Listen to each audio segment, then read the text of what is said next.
Media वालों को भी रिक्वेस्ट करूंगा, कल आओ ना प्लीज, कल भड़काऊ भाषण होगा। हाँ, अब चला देना तुम, Owaisi said this, breaking news. मेरी इज्जतदार माँ और बहनों, बुजुर्गान कौम और मिल्लत, मेरे गयूर नौजवान साथियों, मेरी जमात मजलिस इत्तेहादुल मुस्लिमीन के तमाम अराकीन और मेरे रुफ़क़ा, शहनशीन पर तशरीफ़ फरमा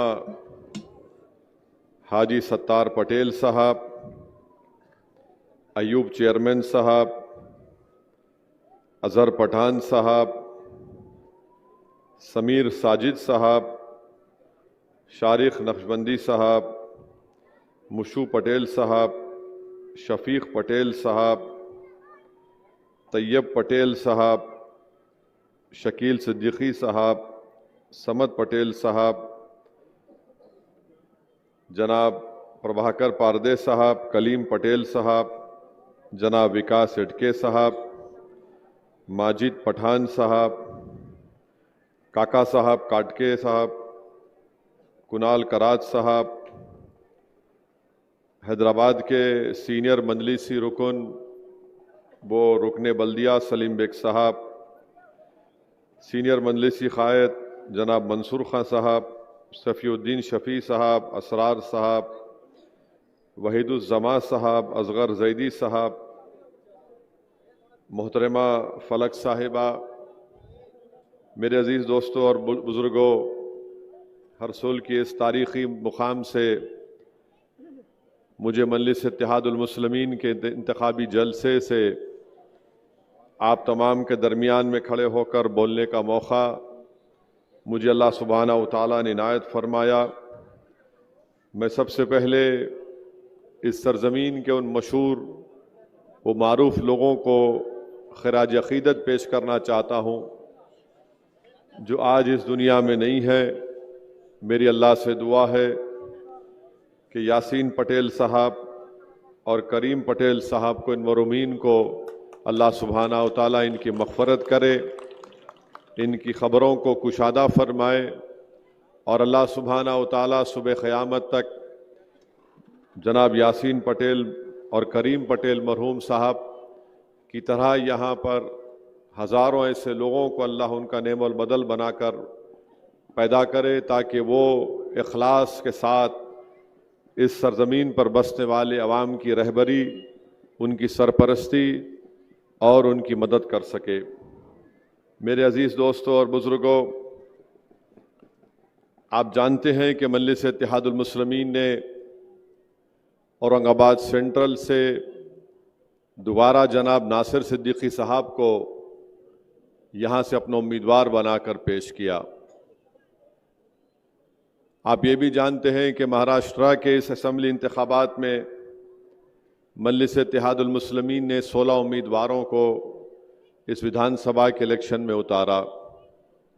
यकीनन ये हमारे लिए एक आसान फैसला नहीं था, ख़ास तौर से हमारे छोटे भाई समीर साहब के लिए, उनके लिए भी बड़ा ये सख्त तकलीफ़ दे बात थी कि वो भी ख्वाहिशमंद थे, मुझसे मिले, मैंने उनको हैदराबाद आने की दावत दी और मेरी उनसे बातचीत भी हुई, मगर अल्हम्दुलिल्लाह उन्होंने मजलिस इत्तेहादुल मुस्लिमीन के एक पाबंद डिसिप्लिन सिपाही की तरह बड़े कुशादा दिल के साथ जनाब नासिर सिद्दीकी साहब को जो मजलिस ने उम्मीदवार बनाया उसको कबूल किया। और मुझे यकीन है कि इंशाअल्लाह ताला आइंदा ज़रूर अल्लाह जनाब समीर साहब को एक मौका देगा ताकि वो आवाम की अच्छी तरीक़े से खिदमत कर सकें। मैं उनका भी शुक्रिया अदा करूँगा कि समीर साहब ने जो मोहब्बत का मुज़ाहरा किया और साथ ही साथ उन्होंने ये भी बता दिया आप लोगों को कि मजलिस के जो मुखालिफिन है वो दर हकीकत मजलिस के मुखालिफिन से ज़्यादा वो औरंगाबाद के दुश्मन हैं। वो ये नहीं देख सकते कि बरसों के बाद यहाँ पर एक सियासी इत्तेहाद के मुज़ाहरे किए जा रहे हैं, इसीलिए उनको ये लगता है कि जब तक मजलिस औरंगाबाद से ताकतवर रहेगी, इन तमाम मुखालिफिन की इनफरादी दुकान नहीं चमकेगी। मगर मैं समीर साहब का शुक्रिया अदा करता हूँ कि अल्लाह सुब्हाना व तआला ने उनको इन तमाम मुखालिफिन, मुनाफिकीन और ये जो इबलीस के एजेंट बनकर हमारे इस तारीखी शहर के गली कूचों में फिरते हैं कि किसी न किसी तरह हमारे इस इत्तेहाद के खिले को कमज़ोर कर दिया जाए। मैं ये बात ज़रूरी समझता हूँ कहना कि लातूर से भी मोहम्मद अली हमारे जमात के सदर ख्वाहिशमंद थे। अमरावती से हमारे सदर साहब किसी एक उम्मीदवार को लाए थे, वो काबिल भी थे, मगर मजलिस ने एक फ़ैसला लिया और हमने सिर्फ 16 उम्मीदवार महाराष्ट्र के असम्बली इंतखाबात में खड़ा किए। नांदेड़ में भी लोग बहुत ख्वाहिशमंद थे, जनाब मोइन साहब और फेरोज़ लाला भी, मगर मजलिस इत्तेहादुल मुस्लिमीन ने फ़ैसला लिया कि हम नॉर्थ नांदेड़ से मुकाबला नहीं करेंगे। फिर साउथ से हम जनाब मोइन साहब के हक़ में फ़ैसला हुआ तो ज़ाहिर है वहाँ पर साबिर चाउश को भी थोड़ा तकलीफ़, इंसान है, ख्वाहिशमंद है।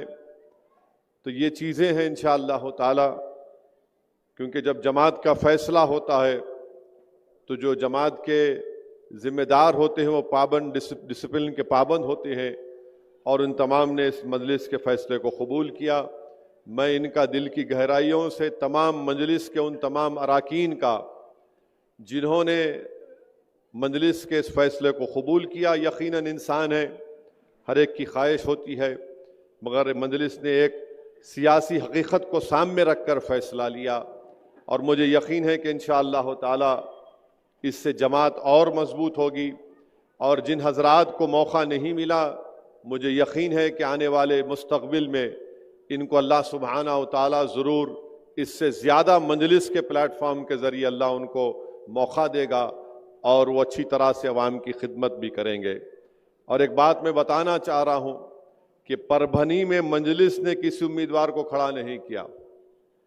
ये जो साहब खड़े हैं, मैंने उनको फ़ोन कर कर कहा कि आपको बी फॉर्म नहीं दिया गया था, मगर इसके बावजूद भी आपने कैसे वो बी फॉर्म हासिल किया। तो खैर अब पुलिस कंप्लेन हो चुकी है, अब जब एफएसएल की रिपोर्ट आएगी तो शायद उनको जेल को भी जाना पड़े। मैंने खुद उनसे कहा था कि तुम मत लड़ो, तुम्हारे पास जो तुम फॉर्म दाखिल करे वो गलत है। तो खैर अब मैं ये बात अवामी तौर पर वाज़े करना ज़रूरी समझता हूँ। और एक बात बताना चाहूँगा कि बहुत से लोग समझते कि इम्तियाज़ जलील साहब फैसला करते, नहीं करते। इम्तियाज़ जलील साहब फैसला, इम्तियाज़ जलील साहब से मशवरा करते, हर आदमी से मशवरा करते। फैसला असदुद्दीन ओवैसी मशवरे के बाद लेता है। तो बहुत से लोगों को ये हमारे मुखालिफिन को ये है, नहीं इम्तियाज़ कर रहा। मेरे को इम्तियाज़ से कुछ भी नहीं है, मेरे को इम्तियाज़ से मुखालिफत है। सदर साहब मेरे लिए अच्छे हैं।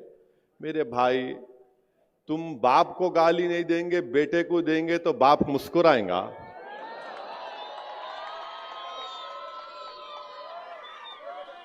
आप किसी एक ताकतवर खूबसूरत घर आपने तामीर किया मजलिस का, यहां पर औरंगाबाद में बड़ी शानदार इमारत आपने खड़ा की। इसमें हमारे बुजुर्गों की, नौजवानों की, माँ और बहनों की कुर्बानियां हैं।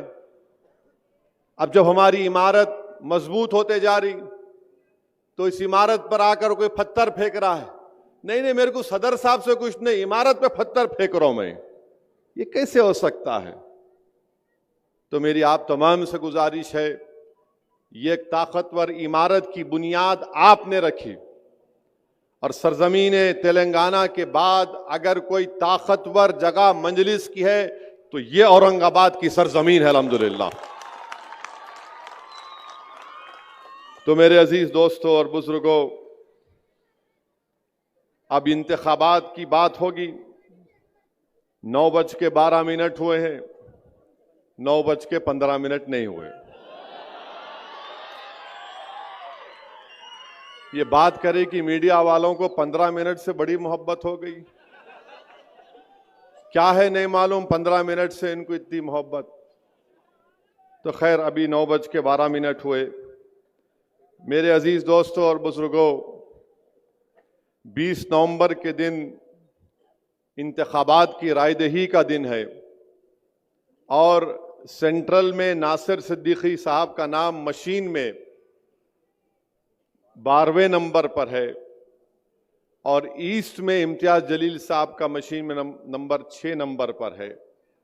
तो मैं हमारे बुजुर्गों से, हमारी इज़्ज़तदार माँ और बहनों से, नौजवानों से, तमाम औरंगाबाद के वोटर से अपील कर रहा हूं कि इन दोनों असेंबली हल्के जात से आप मजलिस के उम्मीदवारों को कामयाब करके आप यहां से उनको अपना एमएलए बनाइए ताकि वो महाराष्ट्र की विधानसभा में जाकर आपकी आवाज बन सके। देखिए, ताकतवर और कमजोर में फर्क होता है। ताकतवर ये बोलता है कि मैं इलेक्शन जीतूंगा, नासिर सिद्दीकी बोल रहे हैं मैं इलेक्शन जीतूंगा, ये ताकतवर बोल रहा है। समीर बोल रहा है कि मेरे को टिकट नहीं मिला, वक्तिया तौर पे तकलीफ हुई, मगर मेरी जमात जीतेगी। इम्तियाज जलील ये कह रहे हैं कि मैं सेंट्रल से एमएलए था, अल्लाह ने और आपने मुझे कामयाब किया, फिर मुझे अल्लाह और यहां की आवाम ने मुझे एमपी बनाया, फिर अल्लाह का फैसला हुआ, मैं कामयाब नहीं हुआ। ये तमाम मुखालिफीन और मुनाफिकीन की साजिशों की वजह से मैं अब फिर जमात ने मुझे मौका दिया, इससे मैं लड़ूंगा और कामयाब होऊंगा। अब जो कमजोर होता है वो क्या बोलता है, मैं जीतूंगा नहीं, मैं इसको हराऊंगा। समझे आप? जीतने वाला क्या बोलता है, मैं जीतूंगा। जो कमजोर होता है जहनी तौर पर भी, किरदार के तौर पर भी, वो कहता है नहीं, मैं इसको हराऊंगा। तो ये जो बीजेपी आरएसएस की साजिश ये है कि पूरे महाराष्ट्र में उन्होंने ऐसे 100 उम्मीदवारों को खड़ा किया जिनका नाम उर्दू जबान से शुरू होता है। समझे ना? समझे नहीं समझे? हाँ, देखो बच्चा समझ गया। तू बहुत बड़ा लीडर बनेगा इंशाअल्लाह औरंगाबाद में। तो बीजेपी ने 100 ऐसे इंडिपेंडेंट उम्मीदवारों को खड़ा किया जिनका नाम उर्दू जबान से शुरू होता है। तो मोदी की साजिश यह है कि ये 100-200 ले ले, ये 100-200 ले ले तो वहां पर उनको कामयाबी मिल जाएगी, वोट आपका और हमारा डिवाइड होगा।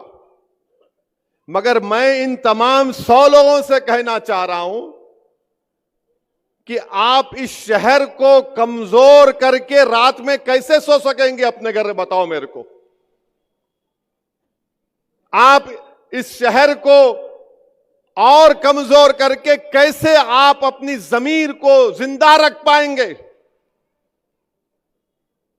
आपका नाम कुछ और है मगर आप काम किसका कर रहे हैं देख लो। आप जीतने के लिए नहीं लड़ रहे हैं क्योंकि आप कमजोर हैं, आप हराने के लिए लड़ रहे हैं। आपकी पूरी सोच यह है कि मोदी जीते, मजलिस ना जीते, कोई भी जीते मगर मजलिस ना जीते। मैं इन लोगों से कहना चाह रहा हूं, ये शहर सबका है। तुम अपना जमीर को कैसे जिंदा रखोगे? तुमको रात में नींद कैसे आएगी अगर तुम ये जो काम करने जा रहे हो? तो मेरी आप तमाम से अपील है कि ये जो कमजोर लोग खड़े हैं इनको एक वोट भी मत दीजिए। देखिए, मैं आपको याद दिला रहा हूं कि 20 साल के बाद Imtiaz Jaleel member of parliament बनकर दिल्ली की पार्लियामेंट में गया तो महाराष्ट्र की सियासत में एक हलचल आई, एक जलजला आया। मगर जब 2024 का चुनाव आया तो सब मिलकर इम्तियाज जलील को हराने में लग गए। मेरी आपसे गुजारिश है, कैसा उन्होंने क्या, नहीं जीतता ही ने, कंफ्यूजन पैदा कर दिए लोगों के दिलों में, जाकर एक फुला पैदा कर दिए, कैलकुलेशन है, ये है वो है। अभी भी ये लोग क्या करेंगे, जैसा 20 तारीख को पोलिंग है, ये 15 तारीख से ये इबलीस की औलाद आकर बोलेगी, ये इबलीस की औलाद आके बोलेगी, अरे कैसा जीतते जी, कैसा जीतते। फिर और एक उन्हें बीमारी लेके आते, इन्हों गवर्नमेंट बनाते क्या, इन्हों सरकार तो नहीं बनाते, उन्हों बनाते, उनको तो भी वोट दिए तो फायदा होता। मैं इन तमाम लोगों से कहना चाह रहा हूं, तुम्हारी हर बात का वैक्सीनेशन मेरे पास है। तुम जो वायरस पैदा करना चाहते हो ना 15 तारीख से, उसका इंजेक्शन मैं अभी से देके जा रहा हूं यहां पे। और वो इंजेक्शन ये है कि इत्तेहाद और इत्तेफाक, जब आप में इत्तेहाद और इत्तेफाक मजबूत होगा तो ये जो लोग 15 तारीख से शुरू कर देंगे वायरस फैलाना, इन्हों जीतते क्या, इन्हों सरकार बनाते क्या। अरे जालिमों, तुम जिसके नाम पर जो जो सौदे करे हो मैं जानता हूं, तुम्हारी एक एक चीज को अगर बयान कर दूंगा ना तो तुम्हारा इस शहर में रहना मुश्किल हो जाएगा। मगर मैं अदब के दायरे में रहकर कह रहा हूं कि तुम 15 तारीख से जो काम करना चाहते, मैं तुमको पूछ रहा हूं, ये 5 साल में पहले मुख्यमंत्री कौन बने? उद्धव ठाकरे बने, शरद पवार उनके साथ, कांग्रेस उनके पास, गवर्नमेंट गिरी, शिंदे बने, फडणवीस बने, अजीत पवार बने। अब बताओ तुम क्या कर रहे थे? अब 15 तारीख से शुरू करेंगे ये वायरस फैलाना, कोविड के जैसा, कोविड के जैसा फैलाएंगे। इन्हें सरकार बनाते क्या? इनका जवाब यही है, जवाब के पास आपका इत्तेहाद और इत्तेफाक मजबूत रहेगा। यही इस वायरस का जवाब है। ये जो यही खड़े हैं कि इनको जीतने का मतलब मकसद नहीं है, नासिर ना जीते, इम्तियाज ना जीते, कोई नहीं जीतना, इनको हराना और अपनी दुकान को चमकाना, क्योंकि ये मजलिस को बर्दाश्त नहीं करते, क्योंकि ये आपका इत्तेहाद है, ये आपकी शनाख्त है, ये आपकी ताकत है कि बरसों के बाद आपने अपनी वोट की अहमियत को समझा, आप में एक सियासी शऊर बेदार हुआ। ये इस बात को पसंद नहीं करते कि एक शख्स रसूलुल्लाह सल्लल्लाहु अलैहि वसल्लम के शान में बकवास बकने की कोशिश किया। हम बार बार बोलते हैं उन्हें गुस्ताखी किया। नहीं मेरे भाई, अगर कोई आसमान की तरफ देखकर थूकेगा तो थूकने वाले के चेहरे पर गिरता है, आसमान पर नहीं गिरता। अगर कोई बोलेगा कि मैं चांद को पत्थर मार के तोड़ दूंगा, तो चांद पर नहीं जाता पत्थर, वापिस उसके पास आके गिरता। मगर दुनिया ये समझ रही थी कि सिर्फ बयान देकर खामोश हो जाएंगे, मगर एक मजलिस का एक सिपाही है और रहेगा जिसने दुनिया को बता दिया कि जालिमों ने, मुनाफिकीन ने तमाम मिलकर मुझे औरंगाबाद की पार्लियामेंट की सीट से जीतने नहीं दिए। मगर मैं एमपी नहीं था, मगर मैंने अपने आका की गुलामी का सबूत इस बात पर दिया कि मैं एमपी रहूं या ना रहूं, मेरे जीने का मकसद यह है कि किसी भी मजहबी रहनुमा के ऊपर कोई बकवास नहीं कर सकता। इम्तियाज जलील ने ऐलान किया कि बंबई में जुलूस तक जाएंगे, गाड़ियों की जुलूस पे जाएंगे, तो ये वायरस फैलाने वाले बोल दिए। क्या होगा, इसको पुलिस रोक लेती, ऐसा ही ड्रामा कर रहा है इन्हें। ये वायरस फैलाने वाले हिंदुस्तान की बड़ी बड़ी शख्सियतों के पास पहुंच गए। अरे जरा असदुद्दीन साहब को समझाइए। तो खैर वो लोग मेरे को ही बताया, मैंने कहा हजरत इम्तियाज जलील खाली मशवरा देते, फैसला मेरा है, एक बार फैसला हो गया तो वापस नहीं लिया जा सकता। फिर वो लोग मेरे को कांटेक्ट किए, अजी साहब दंगा हो जाएगा, मेला दंगा होगा? कैसे दंगा होगा बताओ? नहीं दंगा हो सकता, मैं कह रहा हूं नहीं होगा। अरे आपको क्या है, आप हैदराबाद में बैठे। मेला हजरत हैदराबाद में बैठा हूं, दिल औरंगाबाद की जनता को देकर आया हूं। फिर मेरे को बोले अब क्या है कि आप जो चाहे कर लो। मेला आपसे कौन पूछ रहे, मैं करना चाह रहा हूं, आपको क्या करना है? जो चाहे करेंगे। इम्तियाज जलील जुलूस निकालने के उस दिन मेरे को फोन करे, असद भाई बड़ी बड़ी पुलिस के लोग आके मेरे को बोल रहे नको निकलो। मैंने कहा इम्तियाज साहब आप ये बोले ना कि आप बंबई जाके बंबई के होम मिनिस्टर को महाराष्ट्र के एक मेजर देंगे कि उस शख्स को गिरफ्तार करो, उस पर कानूनी कार्रवाई करो, तो आप उनको बोलो तुम मेरे को बंबई जाने मत दो, अमित शाह यहां पे है, मैं यहां जाके इनसे मिल लेता हूं। तो पुलिस के लोग बोले अम्मा इन्हें तो नमाज कम कराने गए तो हमारे गले में ज़कात सदका रोजे भी डाल दे रहा। तो बोले नहीं आप चले जाओ, शाह साहब को डिस्टर्ब मत करो। इसको सियासत बोलते प्यारे, ये कमजोर लोग नहीं समझ सकते। खैर जुलूस निकला अल्हम्दुलिल्लाह।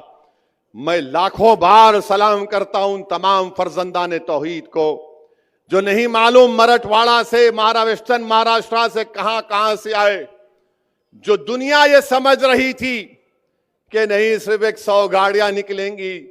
दुनिया ने देख लिया कि नामू से रिसालत के मसले पर अगर किसी ने आवाज उठाई, एहतजाज किया, तो उसका नाम इम्तियाज जलील और मजलिस इत्तेहादुल मुस्लिमीन। तो मेरे भाई जुलूस निकल गया। अब ये वायरस, कोविड के वायरस वालों को परेशानी शुरू हो गई। अम्मा ये नया काम कर दिया इन्हें, अब इनको समझ में नहीं आया। अच्छा ये जितने खड़े हुए हैं ना मजलिस के खिलाफ, जिनके नाम उर्दू से शुरू होते, जो नासिर के खिलाफ, इम्तियाज के खिलाफ खड़े हुए, इनसे पूछो जाके वो गाड़ियों के जुलूस में तू एक गाड़ी दिया क्या? एक गाड़ी तो देना था। कोई गाड़ी तो छोड़ो, ये निकले भी नहीं घर से अपने। अरे जब तुम एक गाड़ी नहीं दे सकते, तुम एक दमड़ी नहीं दे सकते, तो तुम इस गयूर सरजमीन पर बसने वाले फर्जंदाने तौहीद और आशिक रसूल की ओर तुम कैसा मांग सकते? बताओ मेरे को, किस मुंह से तुम वोट मांगने निकले हो? हां तुम्हारे पप्पा मोदी है, पप्पा जी का ऑर्डर हुआ, बोले नाम डाल दे प्यारे, तो आप फौरन अपने मालिक को खुश करने के लिए ये 90 लोग पूरे महाराष्ट्र में अपने नाम डाल दिए, इस उम्मीद पर कि चंदे में कम से कम 100 वोट तो मिल जाएंगे। चंदे में कुछ नहीं मिलेगा इंशाअल्लाह ताला। मुझे यकीन है कि तुम्हारे घर में तुम्हारी मां, तुम्हारा बाप, तुम्हारा बेटा भी मजलिस को वोट देगा इंशाअल्लाह ताला। तुम देख लेना मेरी इस बात को। तुम अपने घर में क्या हो रहा नहीं जानते हो, तुम्हारी औलाद क्या कह रही है मुझसे मैं जानता हूं, मगर तुम खड़े होकर सिर्फ बीजेपी को और मजलिस के मुखालिफिन को कामयाब करना चाहती हैं। मेरी आपसे गुजारिश है कि इम्तियाज जलील को नहीं, नासिर सिद्दीकी को मत देखिए, असदुद्दीन ओवैसी को मत देखिए, अपनी इस इमारत को देखिए जिसको आपने औरंगाबाद में तामीर किया। और याद रखिए यह इमारत और ताकतवर बनाना है उसको। उस इमारत को आपको अपनी मेहनतों से आपने तामीर शुरू की, उसकी बुनियादों में आपके आंसू हैं, उसकी बुनियादों में आपका खून है, उसकी बुनियादों में हमारे आने वाली नस्लों के ख्वाबों को पूरा करना है। और याद रखो इस देश की हकीकत यह है हमारे वतन अजीज की, कि जिसकी आवाज सियासी आवाज होगी उसी को सुना जाएगा, चाहे वो दलित हो, चाहे वो मुसलमान हो, मुस्लिम अकलियत हो, चाहे वो मराठा हो। अगर आपका नेता होगा तो आपकी आवाज सुनी जाएगी। मैं सलाम करता हूं मराठों को जिन्होंने जरंगे पाटिल को अपना नेता माना। एक दुबला पतला शख्स रातों की नींद हराम करके रख दिया मोदी की, रातों की नींद हराम करके रख दिया। अब मोदी अपने भाषण में क्या बोल रहे कि बैकवर्ड क्लासों को डिवाइड किया जा रहा है। तो मोदी भी अब एक पोजीशन ले लिए जरांगे पाटिल के खिलाफ। नरेंद्र मोदी इंशाअल्लाह ताला आप जरांगे पाटिल को नहीं हराएंगे, जरांगे पाटिल तुम्हारों को हराएगा इंशाअल्लाह ताला। मेरे अजीज दोस्तों और बुजुर्गों, अब यहां बीजेपी का रिकॉर्ड महाराष्ट्र में आप देख लिए। औरंगाबाद में पर कैपिटा महाराष्ट्र में इनकम कितना है? जो औरंगाबाद जिले का जो पर कैपिटा इनकम है वो रियासत के पर कैपिटा इनकम से कम है। आप देख लीजिए कि महाराष्ट्र में बेरोजगारी का तनासुब यानी परसेंटेज 3.3% है। महाराष्ट्र के शहरों में बेरोजगारी 5% है। देही इलाकों में, गांव में 4% बेरोजगारी है। बल्कि ILO का एक सर्वे कहता है कि महाराष्ट्र में 15% बेरोजगारी है। और फिर आप देखते हैं कि इस शहर से कितनी नाइंसाफी उद्धव ठाकरे ने भी और शिंदे और मोदी ने की। उन्होंने ऐलान किया था कि 2023 में एक टेक्सटाइल पार्क बनाया जाएगा यहां पर, मगर टेक्सटाइल पार्क को लेकर चले गए अमरावती। महाराष्ट्र एक जमाने में इंडस्ट्रियल स्टेट था। यहां के तमाम इंडस्ट्रीज गुजरात को चले जा रहे हैं। क्या शिंदे, क्या फडणवीस, क्या उद्धव ठाकरे आपको दिख नहीं रहा है कि एक टाटा एयरबस, वेदांता फॉक्सकॉन, ये दोनों को मिलाए तो 1,80,000 करोड़ के बराबर प्रोजेक्ट थे, गुजरात को चले गए। क्योंकि मोदी जी बोले मैं भाषण दूंगा महाराष्ट्र में आकर, हिंदू मुसलमान का झगड़ा खड़ा करूंगा, वोट हासिल कर लूंगा, मगर मैं पैसा गुजरात को लेकर जाऊंगा। फिर आप महाराष्ट्र की इकोनॉमी देख लीजिए। 2014-19 में 6% ग्रोथ थी। 2019 और 24 में सिर्फ 4.5%। इस साल इकोनॉमी सिर्फ 5.6, मगर आप इन्फ्लेशन को अगर आप ले लिए तो 0.4% बढ़ा। आज भारत के प्रधानमंत्री जनाब नरेंद्र मोदी बड़ा भाषण दिए, उस पे भी आता हूं जरा उस पे।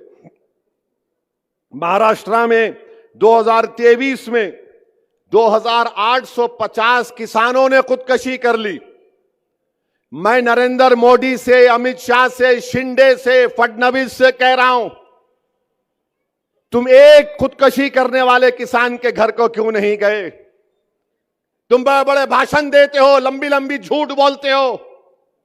महाराष्ट्र में 2023 में 2850 किसानों ने खुदकशी कर ली। खुद इस डिवीजन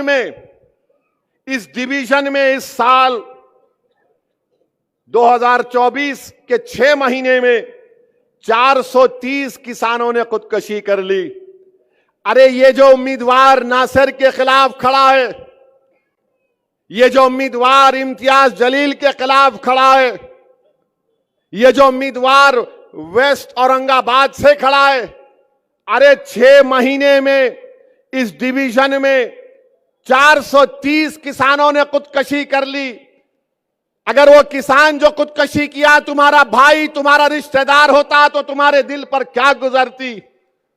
तुमको क्या मोहब्बत किसानों से? फिर आप देख लो महाराष्ट्र में, एक जमाने में महाराष्ट्र में एग्रीकल्चर प्रोडक्टिविटी बड़ी हाई होती थी, ज्यादा होती थी। अब महाराष्ट्र में चावल, वीट, धान, ये सब खाली 1/3 हो गई। आंध्रा, हरियाणा, तेलंगाना इससे ज्यादा पैदा करता है। अब बोलो मोदी, बोलो शिंदे, बोलो फडणवीस, इस बारे में नहीं बोलेंगे। फिर महाराष्ट्र में जो जमीन है, जो जिरात की फार्म साइज है बहुत छोटा है। 73% लैंड होल्डिंग जो 1 हेक्टर पर है, 1 हेक्टर पर है। फिर आप देखिए मोदी आकर बड़ा बड़ा भाषण देकर गए, महाराष्ट्र में 2023 में सबसे ज्यादा हेट स्पीचेस महाराष्ट्र में हुए। फिर महाराष्ट्र में सबसे ज्यादा लोग दंगों में पकड़े गए 2022 में। महाराष्ट्र का बजट आप देख लो, एग्रीकल्चर में 15% कम कर दिया गया, सेहत और फैमिली वेलफेयर में 9% कम कर दिया गया, शहरी विकास अर्बन डेवलपमेंट में 27% कम कर दिया गया। और उसका नतीजा क्या निकला कि यहां पर पीने का पानी नहीं है। औरंगाबाद, मोदी जी आएंगे औरंगाबाद को तो नरेंद्र मोदी अपने हेलीकॉप्टर को जहां ये कचरा डाल रहे ना वहां उतारना। तुम वहां अपने हेलीकॉप्टर को उतार के बगैर नाक को हाथ लगाए मोदी जी आप आना यहां पे। यहां बैठे तो बो आ रही है और बोल रहे हम सब चीज कर दिए, हम आसमान से तारे तोड़ के लाए, कुछ नहीं हुआ। फिर आप देखिए SC ST OBC माइनॉरिटी के बजट को कम कर दिया गया।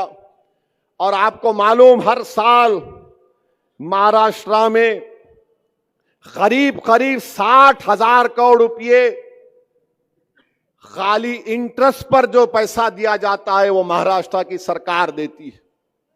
जो कर्जा लिया गया करीब 60,000 करोड़ सालाना दिए जाते हैं। अच्छा, ये शिंदे बोल रहे मैं लाडली बहना दिया, अच्छा किए, जेब से दिए, घर का पैसा है तुम्हारे, पब्लिक का पैसा है। जिसको मिला बहुत अच्छा है, जिसको मिला मिलके भी आप किसको बटन दबाएंगे? हमारी मां और बहनें भी ऊपर बैठी हुई हैं। अगर आपको मिले 1500 रुपये तो बोलना thank you but will vote for MIM only. इन्हों अपने जेब से दे रहे क्या? 60 साल से नाइंसाफी करे, मिला अच्छा है और मिलना था।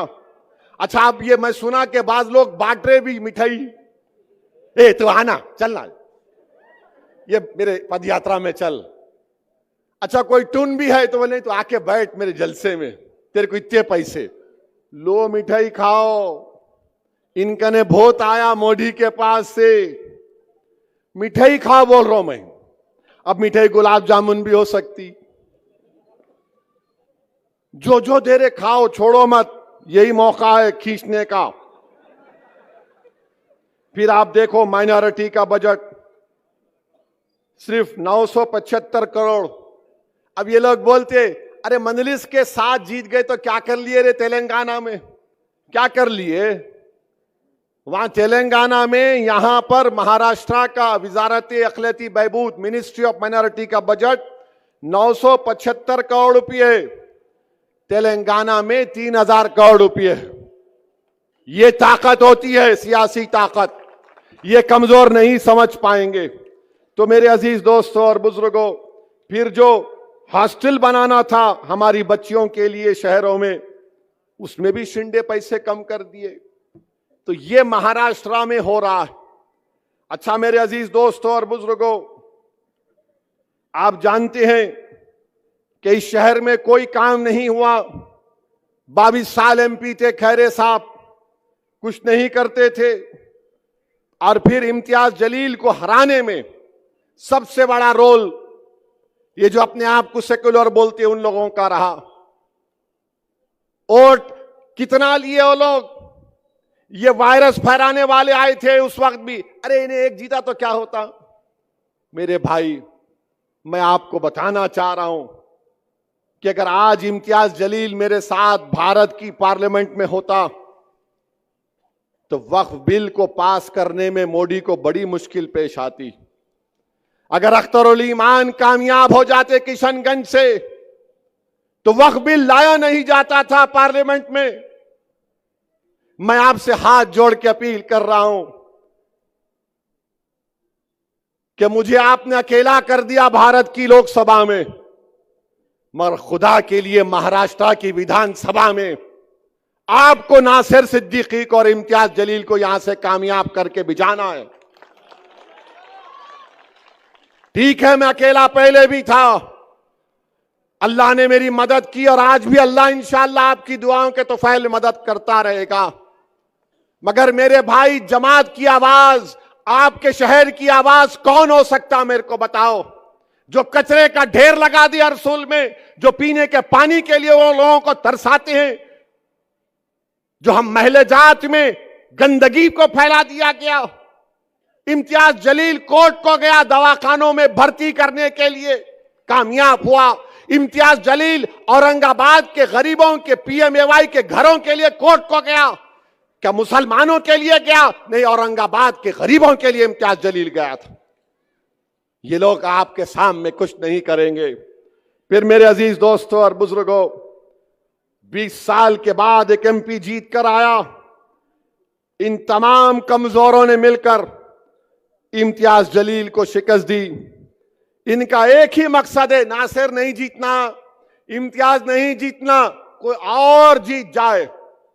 मेरे भाई याद रखो, महाराष्ट्र की विधानसभा में आपकी आवाज नासिर सिद्दीकी हो सकता है, कोई और नहीं हो सकता है।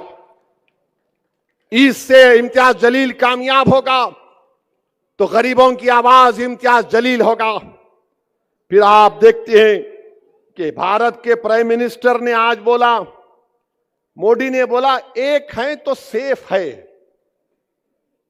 एक है तो सेफ है। ये मीडिया वाले मेरे पीछे आ गए दोपहर में, इन भाई देखो जिनके सर पे कम बाल है मगर अपने भाई है। आई लव यू, मैं पूरों से मोहब्बत करता हूं। तो उन्होंने बोले, अरे बोलो ना भाई, उन्होंने बोले। मैं बोला शाम में,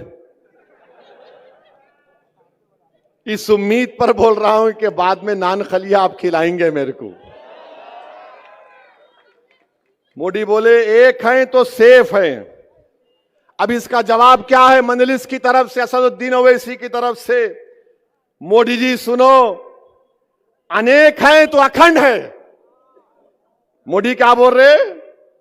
एक है तो सेफ है। मजलिस क्या बोल रही? मोदी अनेक है तो अखंड है। भारत में अनेक लोग हैं, मराठा है, दलित है, मुसलमान है, क्रिश्चियन है, ईसाई है, ओबीसी है, तमिलियन है, पंजाबी है, तेलंगाना का है, तेलुगु बोलने वाला है, अरे अनेक है। तो भारत अखंड है। मोदी क्या बोल रहे? एक हो जाओ। कैसा होंगे बाबा? कोई अपने कल्चर को छोड़ेगा, कोई अपनी गुजराती तहजीब को छोड़ेगा। तो मोदी चाहते क्या है कि सब भारत की डाइवर्सिटी खत्म हो जाए।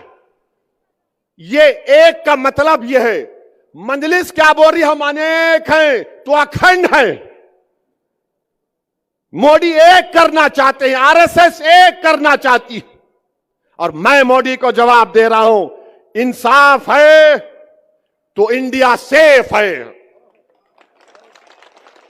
इंसाफ है तो इंडिया सेफ है, संविधान है तो सम्मान है, अंबेडकर जिंदा है तो गोडसे मुर्दा है। और फिर मोदी बोले एक है तो सेफ है। जितने छत्रपति शिवाजी महाराज को सच्चे मानने वाले हैं तो मोहब्बत है, तो मोहब्बत है। और मोदी बोल रहे एक है तो सेफ है। तो मोदी क्या कर रहे महाराष्ट्र के चुनाव में? मोदी एक काम कर रहे हैं कि मराठा वर्सेस ओबीसी कर रहे हैं।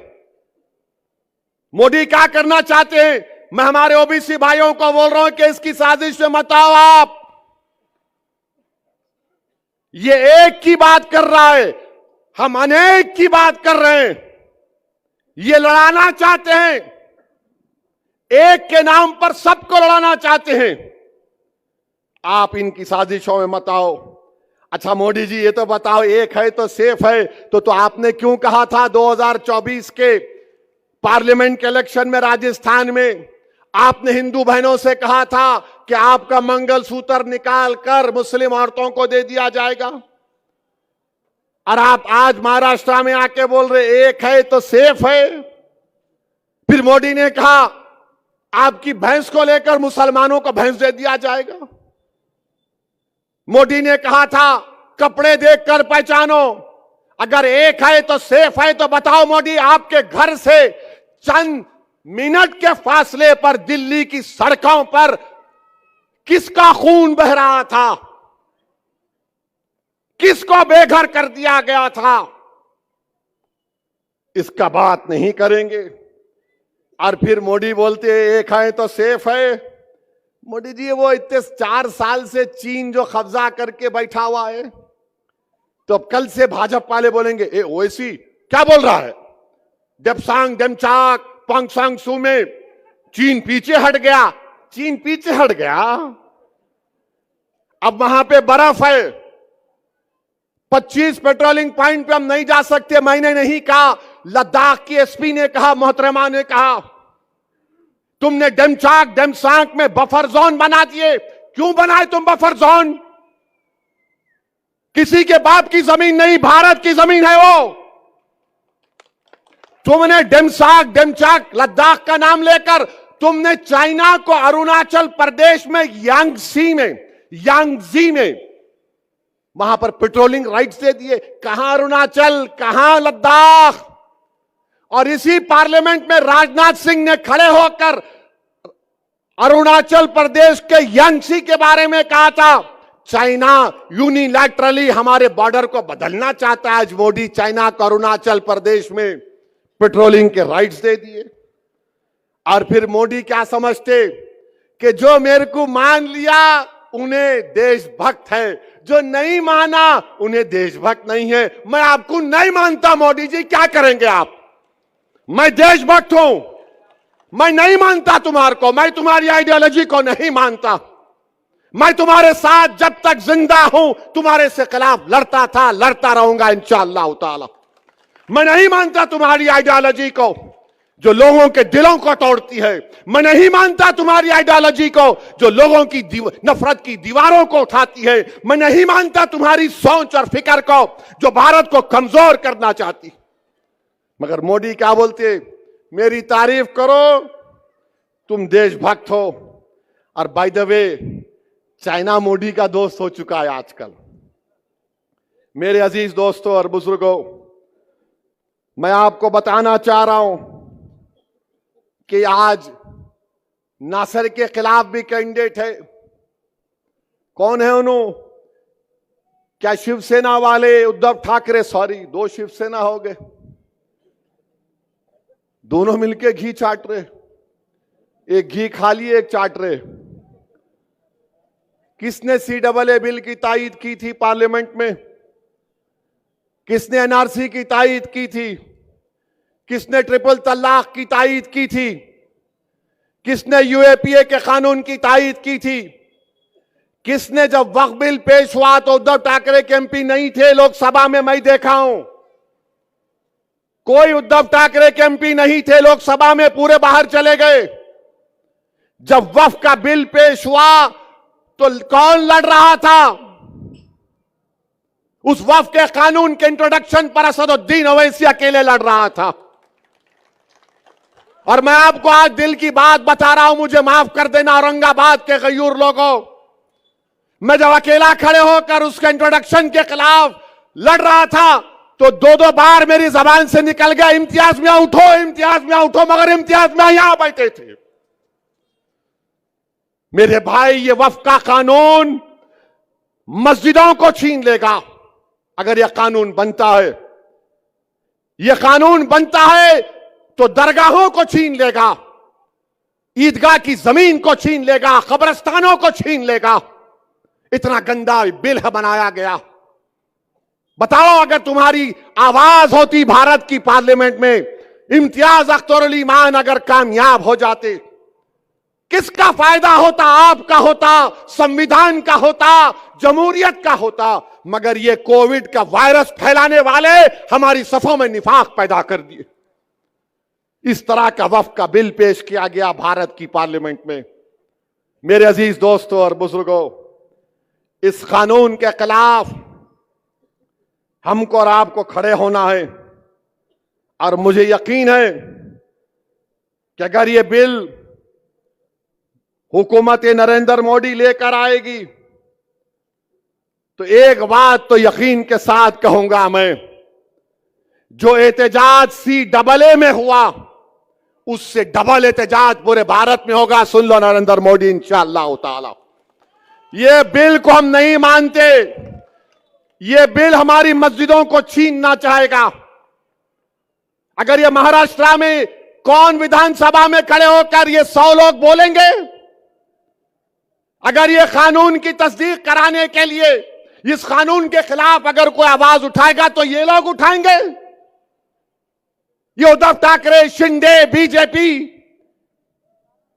इनके पैसों पर बिकने वाले लोग जो जमीर बेच रहे हैं, अरे तुम औरंगाबाद को कमजोर कर रहे हो, कौन उसके खिलाफ महाराष्ट्र की विधानसभा में आवाज उठाएगा? नासिर सिद्दीकी खड़ा हो जाएगा, इम्तियाज जलील खड़ा हो जाएगा, फारूक शाह खड़ा हो जाएगा, मुफ्ती इस्माइल खड़े हो जाएंगे, वारिस पठान खड़ा हो जाएगा, फैयाज खड़ा हो जाएगा। मेरे भाई, आवाज की जरूरत है, लड़ने वालों की जरूरत है। आपको फर्क महसूस करना है, एक लड़ने वाले की तरफ से और एक गाने वाले की तरफ से।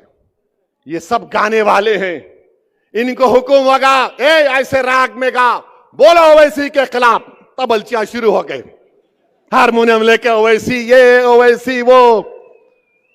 मेरे भाई, लड़ने वालों की जरूरत है, और यही वजह है कि RSS नहीं चाहती कि यहां से नासिर सिद्दीकी और इम्तियाज जलील कामयाब हो जाए।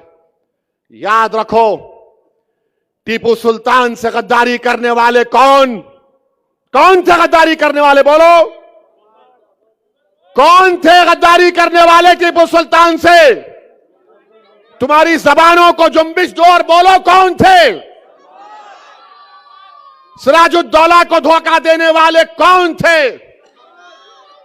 करबला के मैदान में इमाम हुसैन के खिलाफ नमाज भी पढ़ते थे और पानी भी बंद करते थे, कौन थे वो लोग? मेरे भाई, तारीख तुमको पुकार पुकार कर कह रही है कि एक पार्लियामेंट के इलेक्शन में इन जालिमों ने हमको डसा, अब असेंबली के इंतखाबात में इनको डसने मत दो। अपने इत्तेहाद को मजबूत बनाओ। मजलिस कभी किसी मजहब के खिलाफ ना थी, ना कभी रहेगी इंशाअल्लाह ताला। जब तक अल्लाह सुब्हानहू ताला असदुद्दीन ओवैसी को मजलिस का एक सिपाही और जिम्मेदारी के तौर पर रखेगा, मैं किसी भी समुदाय का खिलाफ नहीं हूं। मैं तो दुनिया के कोने कोने में जाकर कहता हूं कि मेरा देश ऐसा है जहां पर हर 100 किलोमीटर पर अलग तहजीब है। मेरा देश वो है जहां पर हजारों तहजीबें, कई मजाहिब के मानने वाले रहते हैं। मेरा एक ही झगड़ा है, जब सबका नेता हो सकता है तो मेरा नेता क्यों नहीं हो सकता? जब सबका आवाज हो सकती है तो मेरी आवाज क्यों नहीं हो सकती? जब सब समुदाय अपने अपने लोगों को इलेक्ट करते हैं तो मैं अपनी पार्टी के नुमाइंदों को क्यों इलेक्ट नहीं कर सकता? मेरा झगड़ा एक ही है, और मैं आपसे अपील करने आया हूं कि वक्फ बिल आपके सामने है। आपने देख लिया कि एक शिंदे की पार्टी में एक शख्स है जिसने कहा कि मस्जिद में घुस के हम मारेंगे। मेरे भाई बताओ, आप कोई लड़ने वाला ही नहीं है। अब अगर इम्तियाज, नासिर सिद्दीकी, मुफ्ती इस्माइल साहब और फारूक शाह के साथ वारिस पठान और फैयाज, ये लोग चले जाएंगे, हमारी दलित कैंडिडेट भी नागपुर में है, ये हमारे मजलिस के लोग जीत के जाएंगे, तो इसको बोलने से पहले सोचना पड़ेगा कि मस्जिद में घुस के मारेंगे। मोदी जी बोलो, इसके ऊपर तुम क्या बोलते? एक है तो सेफ है। अरे ये तुम्हारी पार्टी में है तो सेफ है। तुम्हारी पार्टी का सत्ता महाराष्ट्र में नहीं होगी तो तुम्हारे तमाम के तमाम लोग जो नफरत फैला रहे, ये अनसेफ हो जाएंगे। कानून के एतबार से, लीगली कानून इनको ऊपर काम करेगा। मगर शिंदे ने उस शख्स के साथ खड़े होकर कह दिया कि मैं इनके साथ हूं, जो नबी करीम सल्लल्लाहु अलैहि वसल्लम के शान में गुस्ताखी करने की कोशिश की। तो मेरे अजीज दोस्तों और बुजुर्गों, अपने एक एक वोट को इस्तेमाल करिए। आप मजलिस के हक में बटन दबाइए। ये लोग जो खड़े हैं ना, जीतना इनका मकसद नहीं है, हराना इनका मकसद है। ये जानते हैं कि जीतने वाला इम्तियाज जलील है, जीतने वाला नासिर सिद्दीकी है। ये आपके इत्तेहाद के दुश्मन है। और ये जो बीजेपी, शिंदे, उद्धव ठाकरे और कांग्रेस के जितने उम्मीदवार, बताओ तुमने औरंगाबाद के लिए क्या किया? तुम्हारे पास सत्ता थी, तुम पीने का पानी का मसला हल नहीं कर सके। यहां पर रोडें क्या हैं बताओ? इम्तियाज जलील ने अपने सालाना एमपी फंड से जो काम करवा सकते थे, काम को करवा दिया। मगर मेरी आप तमाम से अपील है कि मुत्तहदा अपने वोटों का इस्तेमाल करिए। डरने और घबराने की जरूरत नहीं है। 20 तारीख के दिन सुबह में अपने घरों से निकलिए। नासिर सिद्दीकी का नाम मशीन में 12वें नंबर पर है, इम्तियाज जलील का नाम 6ठे नंबर पर है। और यह समझ कर वोट डालिए कि आप पार्टी को कामयाब कर रहे हैं, शख्सियतों को कामयाब नहीं कर रहे हैं। मजलिस इनफरादियत को प्रमोट नहीं करती, मजलिस शख्सियत को प्रमोट नहीं करती। अरे मैं आज जिंदा हूं, कल नहीं रहूंगा, यह हक है, मैं नहीं रहूंगा। तो क्या मजलिस खत्म हो जाएगी? लाखों बार खुदा ना खास्ता, मजलिस रहेगी तुम्हारी वजह से। तुम लीडर बनोगे, तुम कायद बनोगे, तुम रहबरी करोगे, तुम भारत की पार्लियामेंट में लड़ोगे संविधान के दायरे में रहकर। तुम गरीबों की आवाज बनोगे, तुम मजहब की आवाज नहीं बनोगे, तुम गरीबों की आवाज बनोगे। ये मेरा ख्वाब है। इस ख्वाब को आपको जिंदा रखना है। अगर आप और हम, खुदा ना खास्ता जो गलती हमसे पार्लियामेंट इलेक्शन में हुई, जिसकी बुनियाद पर हमारी कोई आवाज आज पार्लियामेंट में नहीं है, मैं आपसे अपील कर रहा हूं कि इन लोगों की कोशिशें होंगी। 15 नवंबर से ये इबलीस के एजेंट शुरू हो जाएंगे, कोविड फैलाएंगे। इन्हों सत्ता में आते क्या, इन्हों जीतते क्या, उन्हें वो होता क्या? मैं इन लोगों से कह रहा हूं, मैं अपनी जिंदगी के फैसले इस बुनियाद पर लिया हूं कि अल्लाह की जात पर अटूट तवक्कल करता हूं। मेरी नीयत में इखलास होता है और उसके बाद हम फैसला ले लेते हैं।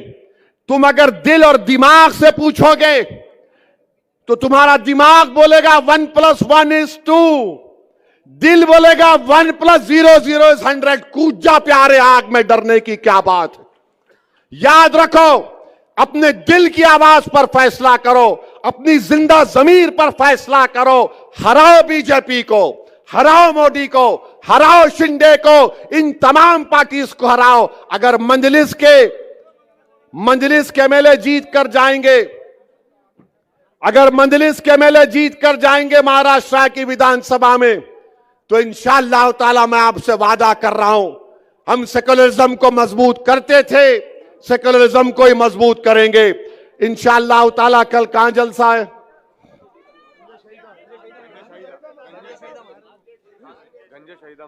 कल गंजे शहीदा में है। मीडिया वालों को भी रिक्वेस्ट करूंगा, कल आओ ना प्लीज। कल भड़काऊ भाषण होगा। हाँ, अब चला देना तुम। Owaisi said this, breaking news. कल जरा आ जाओ भाई, आप भी आएंगे ना? कल आएंगे ना? साथ है ना आप लोग? तो 20 तारीख को आसमानों पे क्या दिखेगा और कैसा दिखेगा? ऐसा डाल के जीप जीप जीप पूरा सबको काट देने का। अरे अभी नो बोलेंगे, हम ऐसा बोले, पतंग बोल रहा हूं मैं। ये तो मीडिया वाले बोलेंगे ओ ऐसा काट। नो नो, पतंग, पतंग का निशान है। तो आपसे अपील है कि 20 तारीख को आपके इलाकों में सिर्फ आसमानों पर क्या नजर आएगा? क्या नजर आएगा? पतंग को वोट देंगे आप। अल्हम्दुलिल्लाह, इंशाअल्लाह कल मुलाकात होगी गंजे शहीदा में। अस्सलाम वालेकुम।